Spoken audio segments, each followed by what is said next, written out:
Here is an example of one of the coins that I purchased in a BU roll of Morgan dollars.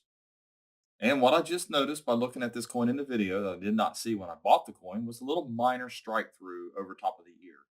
It's minor, doesn't add value to it. Some people might think that it detracts or distracts from the value, whichever. It distracts from the eye appeal and detracts from the value. Let's put it that way. But it'd be kind of cool, just a little mint error, minor mint error if you're into that kind of thing.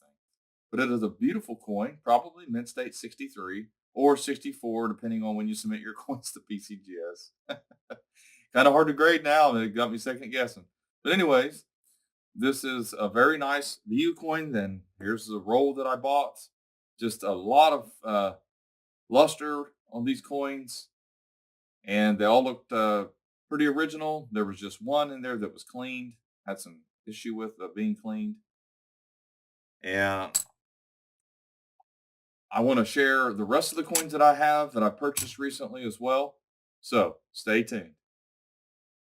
But first, here's my Coin Help You community. If you need help with a coin, please come over here and post a front and back image of your coin so we can actually see your coin, and we'll do the best we can and trying to give you an answer. So let's get back to looking at the coins and the bullion because I bought some bullion as well. Move these out of the way. Those are a really nice original roll, actually. Original coins, not original roll. Anyway, here's 0.99 fine silver. This is our bullion that we have. And we have 10-ounce bars as well. These are 1-ounce bars. Honestly, SD Bullion right now, their motto, their goal is to be the cheapest online. And I can tell you what, they are. It's hard to beat their prices. They're the big dogs, we're the little dogs, and we try to, but it's gotten to the point where we can't do it. JM Bullion and Atmex and all of them that we can pretty much match or beat them, but SD Bullion's making it a little difficult on us. We've been talking about that lately. But anyways, we do have these up on the site. I believe 26 bucks. Then we have some graded Franklin halves that came in I want to share with you. This is a really nice coin. Got the cameo designation. You know, if you have one of these examples, most of the time you're going to get the cameo designation by comparing the coin, but you need to look at all the little finer details and the part that is the deepest on the design. So you want to reverse that when you're looking at dies because the dies are in cuse. Okay, this design is inside the dies. When those two dies have that planchet in between them, and that hammer die strikes the coin, it squeezes all that metal into the die cavity. Okay, so any area that is raised on a coin is the deepest area. You want to make sure that even the shallow areas on these coins will have the cameo effect. It's the frost. It's where the design was etched a little bit and the die finish and all that. It's hard to get the decam. Cameo is a little bit easier to get, but sometimes you even get it wrong. Like this one here has some, and this is a perfect example of that. It has some cameo effect, but it doesn't have enough in the deep parts on the design, the lower relief parts of the design here. And it slabs a little crack, but it's a very nice coin. Now the reverse does. The reverse is really nice, but it didn't get the cameo. Then we have some Kennedy half dollars, and these are just common stuff. This is 65 SMS, Mint State 67. As you can see, people sending these off hoping to get a 68 or maybe bulk submissions, and they did get their 68, and this is just the leftovers. Because you put a minimum grade on these. When you send coins off for grading, you put a minimum grade. If they don't meet it, they send it back to you. Less of a charge or no charge. Just depends on what kind of deal you make with them. You have to contact them. A 67 SMS, 67 star. Really nice looking coin here. Surprise! It doesn't get the cameo, but they did give it a star. And here's another 66 SMS, 67, I should say. And like I said, these SMS coins, they didn't make proofs for 65, 66, and 67. So that's what you have is these special strike coins. I kind of call them proofs anyways. I mean, they're special finishes. They don't look the same as a business strike. Then you have a 66 SMS 67. Like I said, bulk submissions. If you want to know why people send off stuff like this, it's not worth that much. Then you have the American Woman set quarters here. These are the silver 2022S, and these are proof ultra cameo. And right now, sets like this are averaging $100.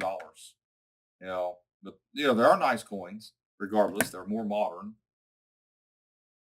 But still yet, they commemorate something that's important to a lot of people. But they're just not as popular as you'd like them to be, being the silver proofs. They're not a high mintage coin. But the designs, I mean, I like the way the die finishes on these. I really do. I like that. Something on that. Oh, it's on the slab. And final one here. Then we had a few ungraded coins.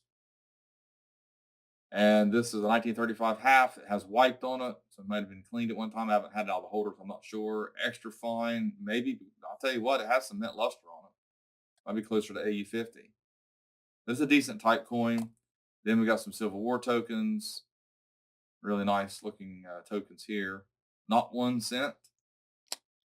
And a lot of these, are based off of the die sync and the die pair. As you can see, they're marked on here.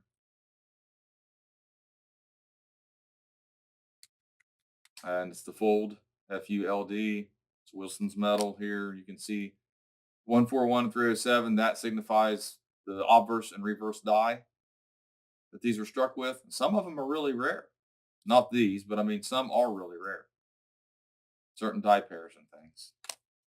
And this is, pretty much people had skills, trade skills back then. They learned die sinks and striking coins and making their own coins and things like that. And then, of course, the government made it illegal to do that.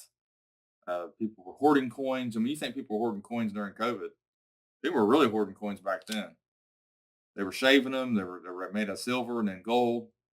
There's an issue they had, and that's one of the reasons why they put reading on coins and change the weights and different things like that. And here's an 1865 2-cent piece for postage. And here is an 1856 Seated Liberty dime. And another, this is a Shield nickel here, 1868. All these are coins we put up an auction on the site or have up front, and people come in and fill holes in our collection. 1860 cents Shield 2 cents. I'm kind of out of order here. Then we have the 17S, and some of these had the mint marks underneath the In God We Trust. For the 16 and 17, here's the mint mark on this one.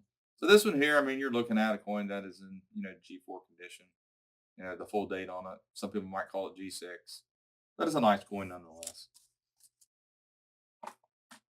Then I want to everybody look at these. So there's some barber halves and quarters. And since I bought these in a large bags full, I put them up on the site as random. But this is what they're going to look like. They are up on the site right now. I think someone just bought a bunch of the halves, so we're going to have to do that again probably.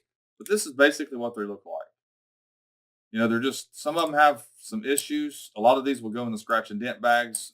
We bought them because someone offered them to us for enough, well, at least low enough so we could actually make some money on it. We bought them from another dealer actually.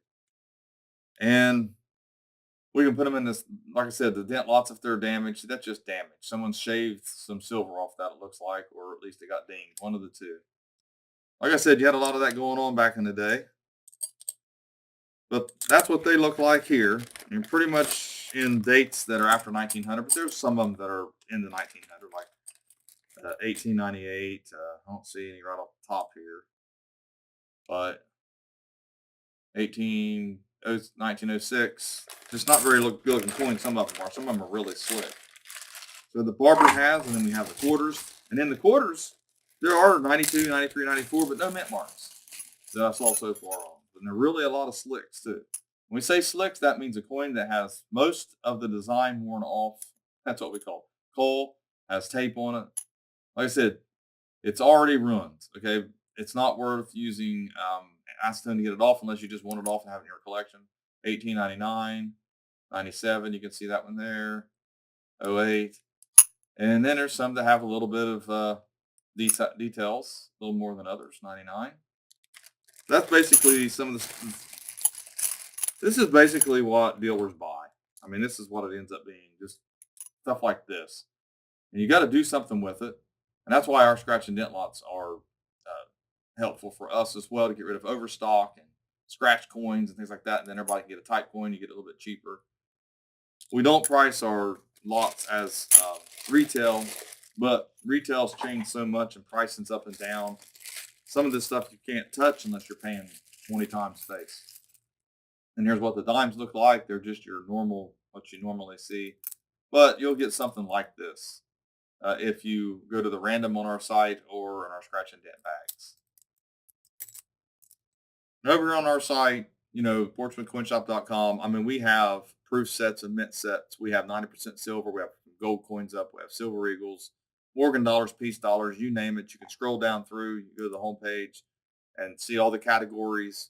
And then you can actually look at the products and go through each page and see if there's anything that you would need for your collection or just something interesting, maybe for a gift, maybe even buy some silver, things like that. We have supplies up now. We're actually going to be selling the 2x2s and the tubes and safe flips and things like that. All the stuff that we use to store our coins, all the things that we use to put our coins in the cell, we are have up here on the site. We'll have scales that weigh grams and grams now.